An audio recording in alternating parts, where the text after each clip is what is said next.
Hello বন্ধুরা, welcome to my evening short blog.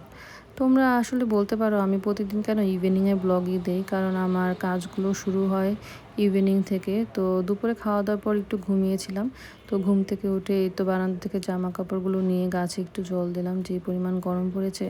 তারপর চলে যাই সবজি কাটার জন্য। প্রতিদিন আসলে একঘেয়েমি নাস্তা আমার ভালো লাগে না। তো ভাবলাম কালকে যেহেতু বৃহস্পতিবার, তো আর বৃহস্পতিবারে তো আমরা নিরামিষ খাই, তো একটু অন্যরকম রেসিপি ট্রাই করা যায়। আর আমি সবসময় সকালের নাস্তাটা আগের দিন রাতের বেলায় করে ফেলি।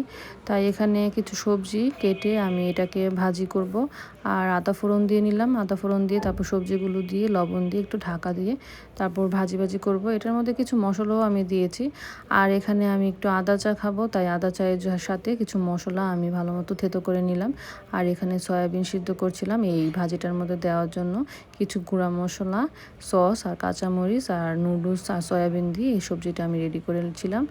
আর এখানে আদা চাটাও আমার হচ্ছিল, সাথে একটু চাপাতি দিয়ে আদা চাটা বানিয়ে ফেললাম। দুধ চায়ের খাওয়ার অভ্যাসটা একটু আস্তে আস্তে কমানোর চেষ্টা করছি।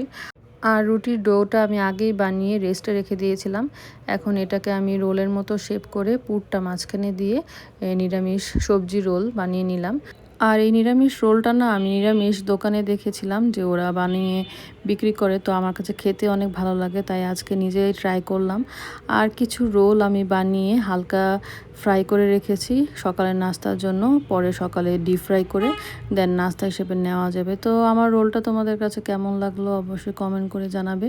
ভিডিওটা ভালো লাগলো অবশ্যই লাইক কমেন্ট শেয়ার করবে। সবাই আমার পাশে থাকবে। Thanks for watching, bye bye.